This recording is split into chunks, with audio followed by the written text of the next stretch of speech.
Hey guys, you're in a nutshell with me, Ina. Naalala niyo po ba yung episode ko, I think less than 2 weeks ago, about some employers who were fined, okay? Fined by CBSA matapos pong mahuli na nag-hire sila ng illegal workers. Okay? Parang tens of thousands, aabot yata in total, basta hundreds of thousands yata in total, yung pinabayad po sa kanilang gobyerno. Ngayon, isa po dun sa napag-usapan ko, if you guys recall, is an employer, parang construction manager siya, based in Winnipeg. Maliban sa pagpataw po ng fine na $50,000, he was also ordered to be on house arrest. Naalala niyo yun? For 6 months. Naku, meron tayong update dyan sa storyang yan. So, ang nangyari po pala doon, ang nagsumbong sa kanya ay isa po doon sa mga hinire niya. Okay? Isa po doon sa mga illegal workers employed by him. Parang may anggulong scam pala yun no? Kasi he was convincing foreign workers to come work for his construction company, promising na meron silang lamiya, hihintayin na lang nila, yun yung mga usual nating naririnig, hihintayin na lang nila, pero habang wala pa, sige magtrabaho na kayo. Hanggang sa hindi na dumating yung work permit.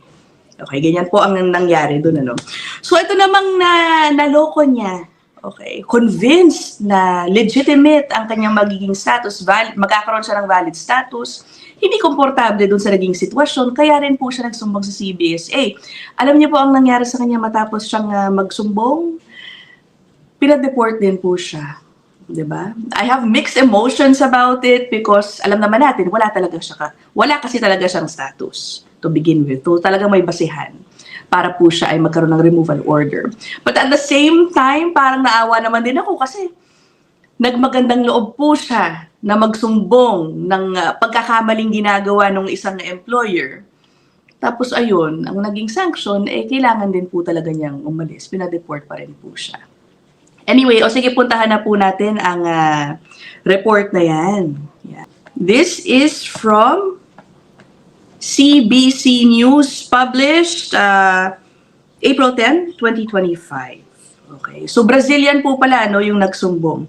Brazilian says he was deported after blowing whistle on Winnipegger who illegally hired foreign workers. Okay, nag-plead guilty naman si construction manager, tas para nagkaroon yata ng plea deal, so binigyan na lang siya ng fine plus yung house arrest. Parang dapat nga, mas gusto ko, mas serious ang punishment for the employers who engage in these types of practices. Anyway, so the Brazilian man, ang pangalan po niya si Igor Santos, si Mr. Santos. He says he was misled into working illegally in Winnipeg based on the promise that he would eventually get a work permit. At yun na nga po, he was ordered to leave the country after niyang magsumbong tungkol dun sa taong nag-recruit sa kanya at sa iba pang mga foreign nationals. Sabi niya, dumating daw po siya dito March 2023. I believe he was on visitor status. Sinabihan po siya na, sige, habang hinihintay natin, malapit na dumating yung lamiya at yung work permit. Kung may visitor visa ka, pumunta ka na dito. Magtrabaho ka na. Ganon ang nangyari. Mali na agad di ba? Anyway, so he worked for the construction site for nearly 5 months. At later on, lumapit na agad siya sa authorities. Ang nangyari, umalis siya dun sa employer na yun, na niloko siya, at nakahanap ng isang kumpanya na magsusponsor sa kanya. So nag-apply siya ng valid work permit. Nako, eto na nangyari. Nung ini-interview na po siya tungkol dun sa kanyang ina-apply ang work permit na bago, doon po nakakuha ng more details kumbaga ang CBSA tungkol sa status niya. Kinuwento niya muli yung naging sitwasyon niya dun sa una niyang employer na niloko siya at doon. Ang naging ending, ayun na nga, meron po siyang deportation order. Saklap, Ito nga po, sabi niya, he provided CBSA with information indicating he'd been coaxed into working illegally. But after an interview that went on for several hours, a border agent told him he had to leave the country because he'd broken the law. Yun na nga, kahit pa meron kang minsan magandang intensyon, ganun. Ganun talaga. Sabi niya, I was, of course, sad because I tried to do the right thing to avoid this to happen to me because none of this was my intention. Sabi po niya sa isang interview. Niya, no, hindi siya happy, syempre, sa kinalabasan ng kanyang pagsusumbong because sabi niya, at the end of the day, the wrong people, they're still there. Yan, diba? Referring to the employers who engage in these types of practices. Tapos kinuwento po niya, bale, no, kung paano siya na-recruit, okay, na-convince ni employer. Sabi niya na balitaan daw niya tungkol dun sa construction manager na ang pangalan si Mr. Aluwalia. He learned of the Mr. Aluwalia after a relative told him na naghahanap ito ng mga workers. Nasa Ireland pala siya, no? He was a student, itong si Mr. Santos. Nung kinontak niya si Mr. Aluwalia. Sabi niya, he liked the idea of coming to Winnipeg, a place na meron po kasi siya palang mga kamag-anak at nakabisita na raw po siya sa Winnipeg noon. Sinabihan pa daw po niya si construction manager, pwede mo ba akong mahintay hanggang matapos na aking finals? At ang sabi daw ni Mr. Aluwalia, no, we need people right now. If you have a visitor visa, just come today because we need people. Okay. Sabi niya, ang expectation daw niya is he would not work. Ay, ito pa pala. Hindi siya magtatrabaho hanggang dumating na yung work permit. However, pagdating daw niya, kasama ang isa pang kaibigan, Mr. Aluwalia made it clear na kailangan na nila mag-start immediately. Okay, ang masaklap dyan, ano, so eto na, nagtrabaho na po sila. The working conditions were really, not very good. They were underpaid. They were working without, safety protocols. Kahit daw yung mga paghihingi ng mga safety gloves, no, hindi daw sila una binigyan. Nung humingi, kinaltas pa po sa kanilang sweldo. Eto pa, sabi daw ni Mr. Santos, sinabihan daw siya na 2 weeks lang ang hihintayin para sa work permit, darating na yan. And he said that every time he complained, merong excuse si construction manager. Diba? Ay, naku.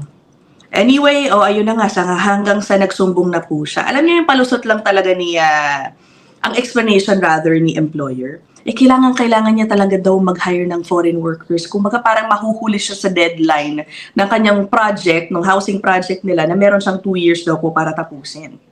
Okay, yun yung kanyang explanation sa korte. Ito, hiring workers was the only option, sabi ni employer.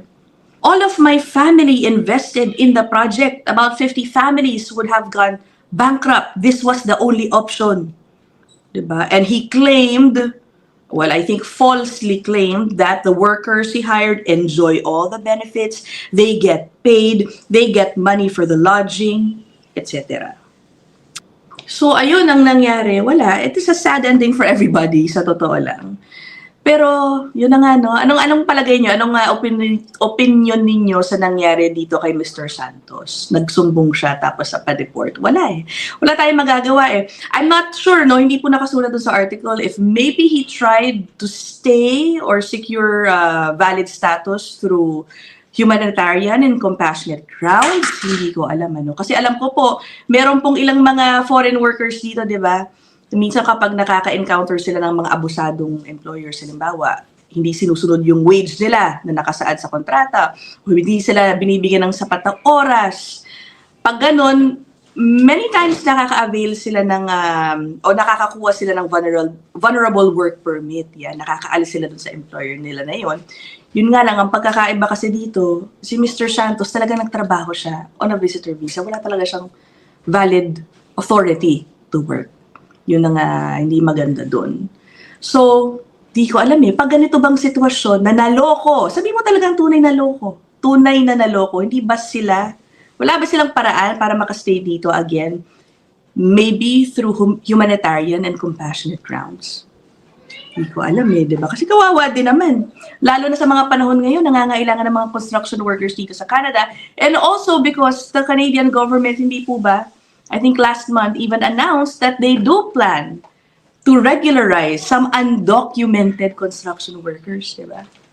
Hindi na pagbigyan pa rin tong si Mr. Santos.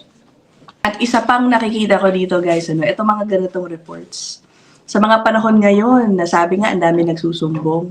I think this might discourage some na magsumbong.